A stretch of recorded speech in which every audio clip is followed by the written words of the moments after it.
Assalamu alaikum and welcome to Incognito Islamic Productions. I'm your brother Aqil, and today we want to look at the meaning of Ibn Umar's statement, much of the Qur'an is gone. One subject of Islam that is constantly under attack from its critics is the preservation of the Qur'an. Muslims are proud to state that the Qur'an is completely intact, as Allah subhanahu wa ta'ala has promised to protect it from any changes. There have been many failed attempts by skeptics to prove that the Qur'an is not in its original form. They often jump at any opportunity to prove this point because it is essential to their argumentation to refute the most important aspect of Islam, its miraculous noble book. One such claim that has appeared has to do with the statement of Ibn Umar, one of the companions who was very knowledgeable about the Qur'an. It was misconstrued by some to mean that much of the Qur'an is lost, but this is not what it means at all. This video will explain this mistranslation of Ibn Umar's statement and provide a reason why this statement does not mean what the critics of Islam want to make it appear to mean. The critics of Islam take much of their inspiration from Orientalists of the past, some sincere but mistaken, while others had destructive agendas. Some of these missionaries have lacked the desire and sincerity to look at Islam from a neutral point of view. In an attempt to delegitimize Islam, they have often dealt with translations since they cannot understand the source language, which are often inaccurate and do not encompass the full meaning of the original text in Arabic. Despite their claim that the Qur'an has not been perfectly preserved, we will show beyond the shadow of a doubt that Allah's promise to protect the Qur'an is indeed true. In the Qur'an it states that verily we have revealed the reminder, the Qur'an, and verily we assuredly guard it from corruption. A narration from Abdullah ibn Umar, quoted by Hafiz al-Suyuti, rahimahullah, in his Al-Itqan fi Ulum al-Qur'an, has been a source of joy for some of these skeptics. One critic of Islam translates his narration as the following. Abdullah ibn Umar reportedly said, "Let none of you say, I have got the whole of the Qur'an. How does he know what all of it is? Much of the Qur'an is gone. Let him say instead, I have got what has survived." As-Suyuti in his Tafsir al-Jalalain, Al-Itqan fi Ulum al-Qur'an. Not only are the meanings that these critics try to superimpose on this narration totally wrong, but the translation is also misleading. We should first clarify the real meaning of this narration and then give its rightful translation supported with due reasoning. The true meaning of the narration. To every ardent student of the Qur'an sciences, it is known that there were many verses first revealed as part of the Qur'an and later abrogated. As-Suyuti brings his narration in a section of his work titled as Section 47, about the abrogating and the abrogated. Likewise, it is in a section about abrogation in another work of As-Suyuti, in his work titled Mu'tarak al-Arqan fi Ijaz al-Qur'an. In Abu Ubaid's work, from which As-Suyuti quotes, it is the first narration in the chapter titled about what all was abrogated from the Qur'an after revelation and is not put in the Musahif. Most important is the narration quoted by Ibn Hajar, which complements and fixes the meaning of the report we are discussing. Ibn Hajar, he writes, Ibn ad-Durais has narrated a report of Ibn Umar that he used to dislike the person who said, I have recited the whole of the Qur'an. He, Ibn Umar, used to say, but the reality is a part of the Qur'an has been abrogated. Al-Asqalani Ibn Hajar al-Fath Bari. This report confirms that Ibn Umar's statement simply refers to what was abrogated from the Qur'an. Abu Bakr ibn Tayyib al-Baqalani, in his amazing work, Intisar al-Qur'an, he quotes another narration on the similar lines and then explains the two together. He writes, and similar is the report of Abdullah ibn Abbas from Ubay, that he heard a man said to him, O Abul Munzar, verily I have gathered, memorized the whole of the Qur'an. And he, Ubay, said to him, he does not know what the whole of it was, because so much of the Qur'an was abrogated and it was not found afterwards. Al-Baqalani al-Intisar lil-Qur'an. And then explaining it, he writes, and it is not possible for anyone to claim that he has learned all what was revealed as Qur'an, the abrogating part of it and the abrogated. And their words, it was not found afterwards, underscore that we do not find in our day one who has memorized all that was abrogated and those recitations was given up. And this is something which was bound to happen. Nothing has been lost of what the Prophet ﷺ left of the Qur'an. Narrated Abdul Aziz bin Rufa'i, Shaddad ibn Mu'aqil, and I entered upon Ibn Abbas. Shaddad bin Mu'aqil asked him, did the Prophet leave anything besides the Qur'an? He replied, he did not leave anything except what is between the two bindings of the Qur'an. Then we visited Muhammad ibn Hanafiya and asked him the same question. And he replied, the Prophet ﷺ did not leave except what is between the bindings of the Qur'an. This hadith is categorical evidence that nothing was lost of the Qur'an, because all that the blessed Prophet ﷺ left for his people is what was put between the two bindings. Ibn Hajar, he writes, and this chapter is made to refute those who assume that a lot from the Qur'an was lost to the death of those who knew it. Al-Aini also makes exactly the same point. Shahabuddin al-Alusi comments help explain this further.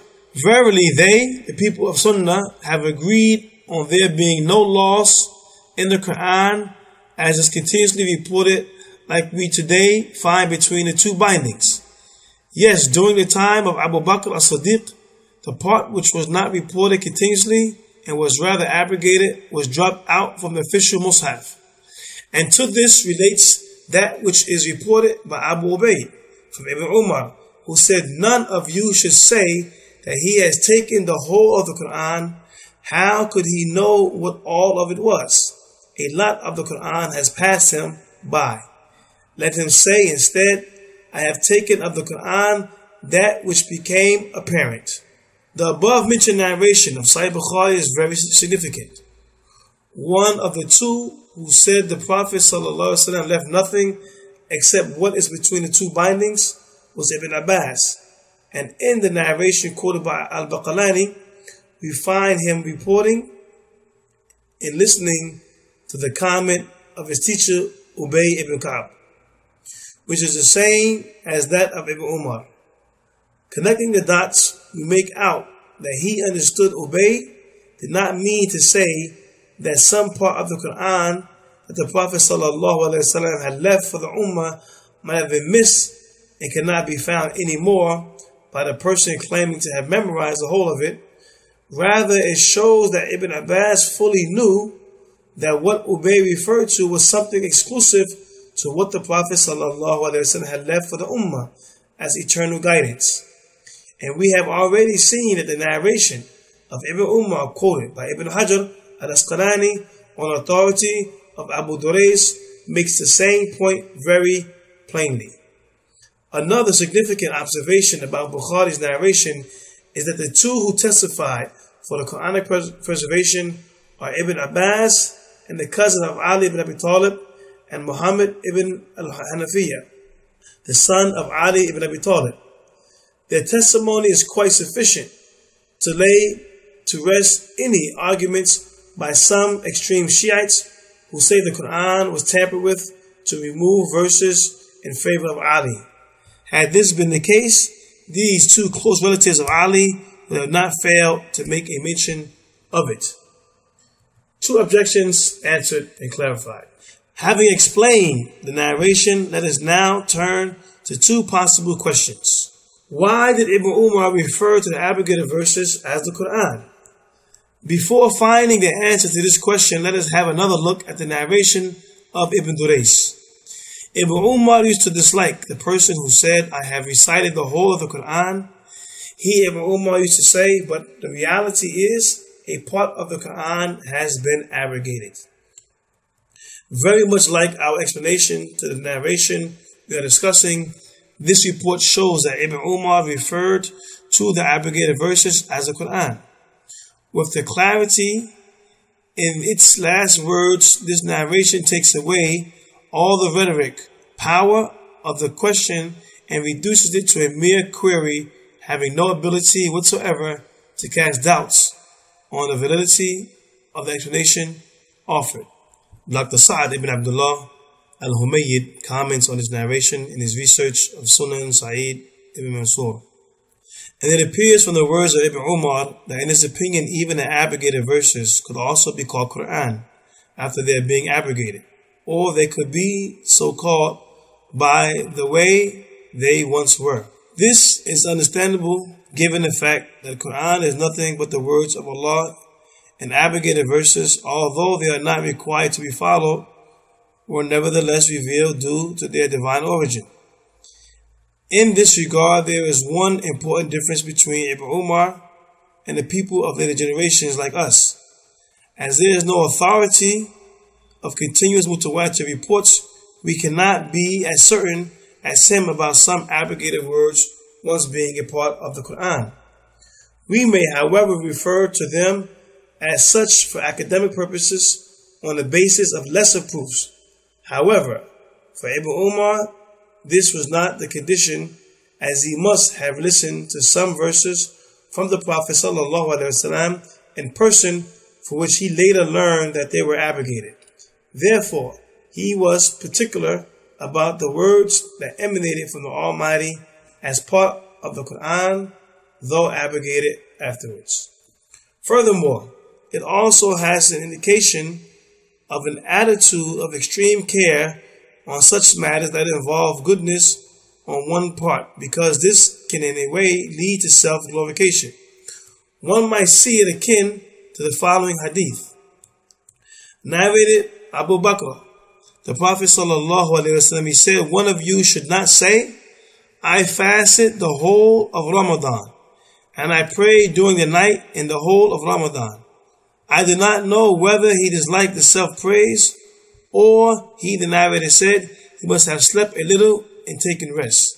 We can see that even though it is natural that one who would fast as such for the whole month of Ramadan will break the fast at night and will also sleep besides standing in late night prayers, yet an out of the way step is taken in instructing not to make such a claim. The fact that the narration of Ibn Umar is in essence similar to this and involves the idea of claim as well, it can help us appreciate the real message in the words of Ibn Umar. Was much of the Qur'an abrogated? We know the actual text involved the words Qur'an, kathir. Therefore, one may tend to translate it as much of the Qur'an with a stress on much. In fact, one critic asks, what kind of revelation is this that much, not some, of it consists of verses that have been abrogated? This may appear to be a very strong point, but actually speaks of the lack of proper understanding of the Arabic language. The Arabic word kathir does not mean much in the comparative sense. In the comparative sense, it can even be used to mean less than what is compared to as shown below. The same is the case with abrogation that we are discussing. The abrogated part of the Qur'an was definitely less than what remains. A simple proof for this assertion is a narration in which Sa'd ibn Abi Waqqas asked the Prophet ﷺ about the share of his wealth that he might give away in charity while he feared to die. Sa'd ibn Abi Waqqas himself narrated his dialogue with the blessed Prophet ﷺ on this subject. I said, should I give 2/3 of my property in charity? He said, no. I asked half. He said, no. Then he added 1/3, and even 1/3 is much. Certainly 1/3 is not much in the comparative sense of being more than the rest, and no person of reason can ever claim that. Ibn Umar only aimed to highlight that the fact that verses of the Qur'an were abrogated, and no one should say that they have memorized the whole of the Qur'an, including those verses as it rests in the guarded tablets with Allah subhanahu wa ta'ala. The Qur'an that we have between the two covers today, the Qur'an given to us by the Messenger of Allah sallallahu alayhi wasallam, collected by Abu Bakr and Uthman, is a Qur'an that Allah subhanahu wa ta'ala revealed and decreed to remain as a guiding message for humanity to the day of judgment, without any additions, subtractions, or alterations.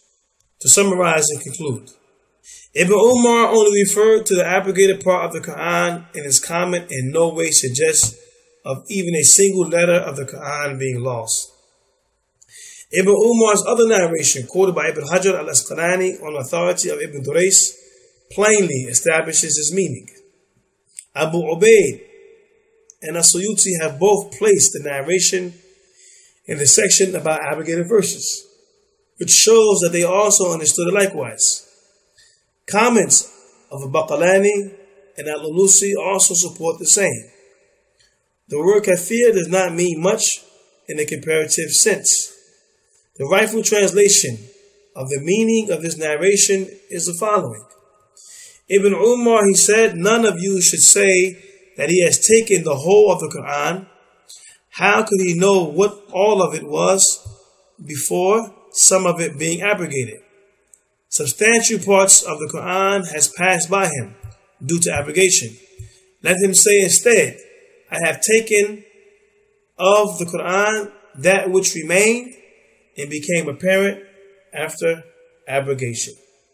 And indeed, Allah knows best. Please don't forget to like, to share, and subscribe. Assalamu alaikum wa rahmatullahi wa barakatuh.